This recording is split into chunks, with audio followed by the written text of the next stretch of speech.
Welcome to Fox Soul's Black Report, your daily source for Black news, views, and opinions. Today's Thursday, almost Friday. It's June 9th, and I'm Mimi Brown.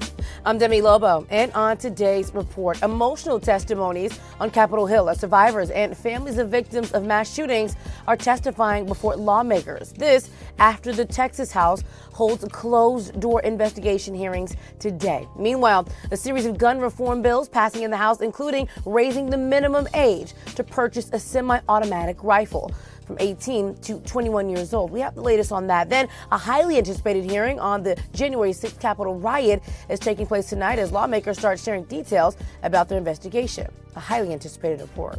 Plus, federal prosecutors want a judge to sentence R. Kelly to more than 25 years in prison.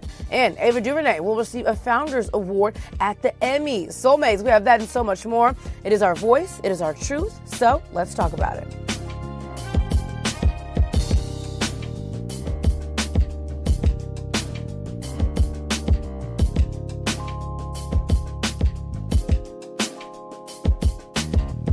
Emotional testimony on Capitol Hill as survivors and families of victims in the mass shootings testified before lawmakers. That included 11-year-old Maya, who played dead to survive. She recorded a video statement saying she does not feel safe returning to school, fearing another shooting could happen. And we also heard from Zanetta Everhart, the mother of a man injured during the Buffalo shooting. She says, "We are a country with two distinct views on guns."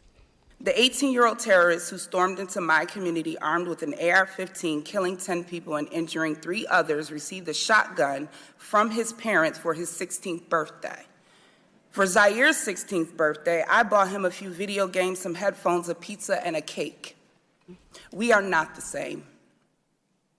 How and why? And what in the world is wrong with this country? Children should not be armed with weapons. Parents who provide their children with guns should be held accountable. We're also hearing testimony from Uvalde's only pediatrician. He's urging lawmakers to change the gun laws after seeing the bodies of the children. Now, we want to warn you, this may be difficult to listen to. Then at 12:30, business as usual stopped, and with it, my heart. A colleague from a San Antonio trauma center texted me and said, "Why are pediatric surgeons and anesthesiologists on call for a mass shooting in Uvalde?" I raced to the hospital to find parents outside yelling children's names in desperation and sobbing as they begged for any news related to their child. Those mothers' cries I will never get out of my head.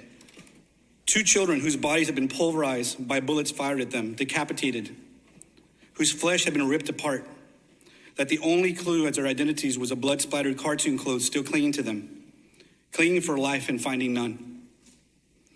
I could only hope these 2 bodies were a tragic exception to the list of survivors. But as I waited there with my fellow Uvalde doctors, nurses, first responders, and hospital staff for other casualties we hope to save, they never arrived. All that remained was the bodies of 17 more children and the 2 teachers who cared for them. So today, the Texas House will hold a closed-door investigation hearing and to interview the law enforcement officials from Uvalde. That testimony from that pediatrician is so heart-wrenching. It's so hard to listen to. I can't even imagine being the person, the only pediatrician in that county, in that town, and having to witness that and having to see those bodies.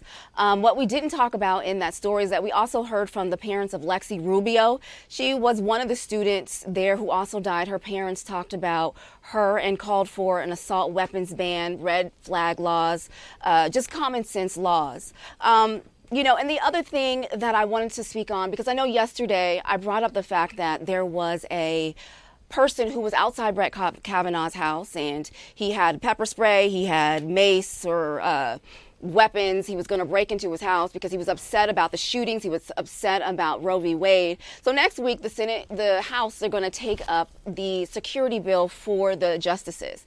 That bill is going to pass the House and then it's going to pass the Senate. Meanwhile, we will still be sitting here waiting on common sense laws, common sense gun laws for the victims. I don't understand how you can see, hear, listen to all of that testimony and not pass the bill. Now, we know know that, we're going to talk about this later, but we know that the bill was brought before the House yesterday, but it faces an uphill battle in the Senate. And so, it's just really disheartening to see that they can get stuff done when it affects one of their own. But when it affects the American people, it just lingers. Absolutely. Mia's testimony was one. There were so many testimonies, like you said. If we could just do a quick recap, Mia's testimony was the young girl who said she had blood on her. She put her classmates' blood on her body. And we even talked about this before, Mimi. How do these children even know that was what you were supposed to do in order to trick the gunman into thinking you were already shot and dead? Moving on to Lexi Rubio, like you said, that one was really, really scary because she lost her daughter. And so they told the story about how their grandmother drove an hour and a half away to one hospital. They drove to another hospital trying to find them. Buses on buses came with the kids, and they never saw their daughter. And I go back to the one lady that we talked about a couple of days ago that went into the school to go pick her kids up. And just imagine hearing a woman being able to go inside and get your children versus you are sitting around waiting, and then you find out that your child is sadly one of the ones who were shot. And your last point that was I want to touch on is, I wonder just how do Republicans sleep at night knowing that they voted against gun reform? Because again, like we're talking about here, when it doesn't affect you, it doesn't seem like a top priority. But we're not talking about just black people. We're not talking about just Latino people. And mass shootings right now in 2022 is something that is affecting every single race, regardless of age. So it's something that every single Republican should be tuned into and take very important and seriously. Absolutely. On to our next story here. A series of gun reform bills passing the House, including raising the minimum age to purchase a semi-automatic rifle from 18 to 21 years old.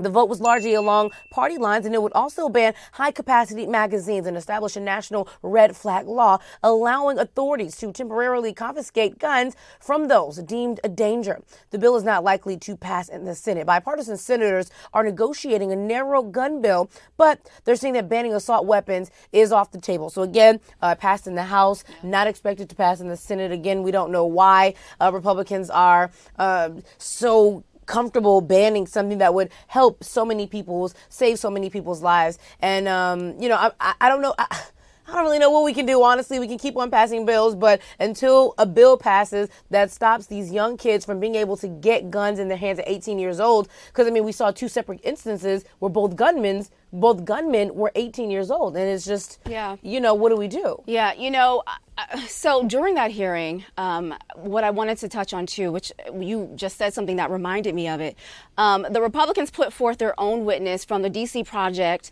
and Women's for Gun Rights, and she testified, and I quote, "Y'all are delusional if you think it's going to keep us safe passing gun rights. At the Women's Rights for Guns, we believe that education is key to safety, not ineffective legislation." So in essence, how I said that they're going to pass the security bill to keep the justices safe.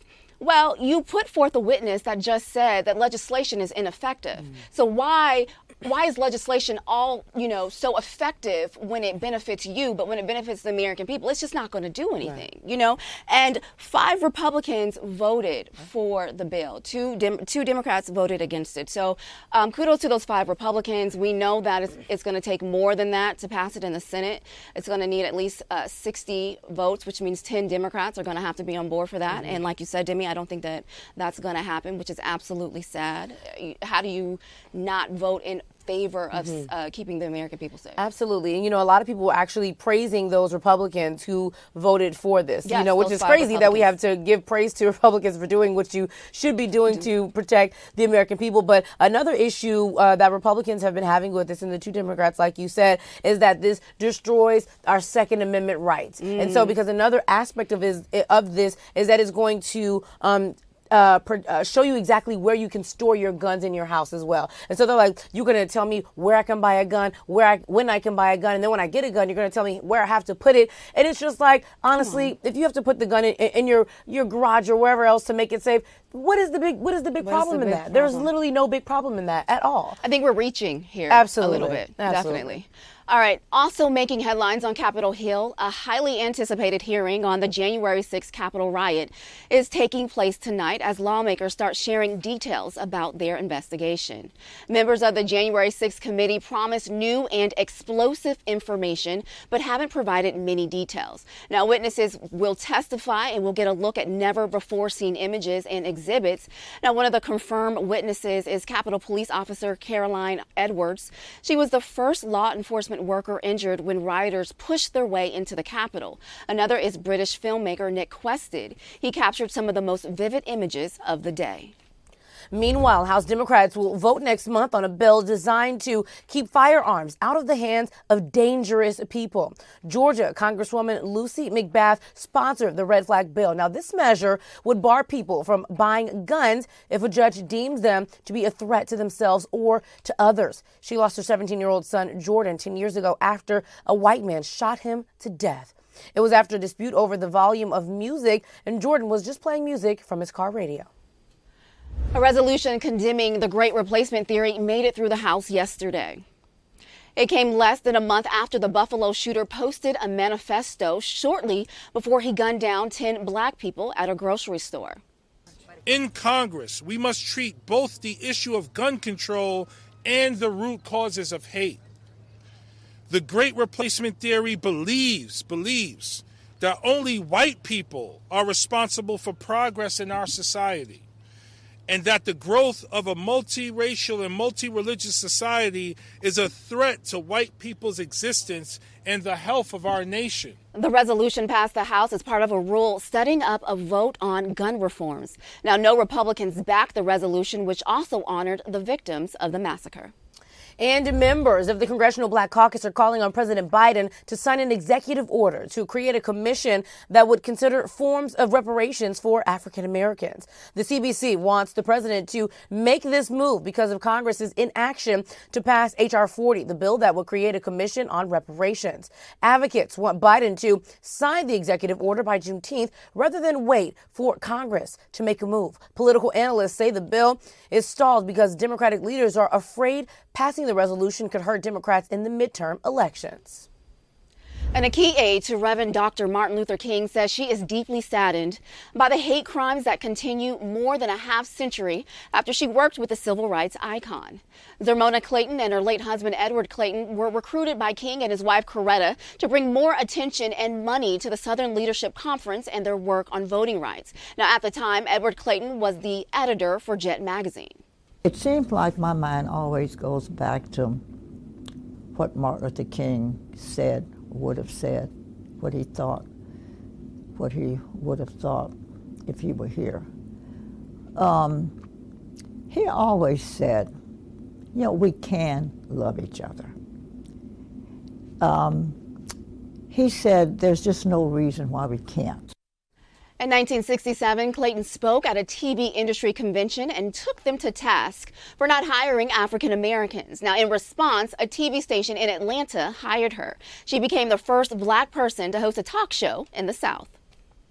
Louisiana's governor is calling for a special legislative session to redraw the state's congressional maps. The 6-day session comes days after a federal judge blocked a Republican-drawn map. Now, voting rights activists say it dilutes the political power of the state's African-American population. The session runs from June 15th to the 20th, and Democrats say the state should add another majority black congressional district. Out of the state's 6 congressional districts, African Americans have only one of them, even though they make up a third of the state's population.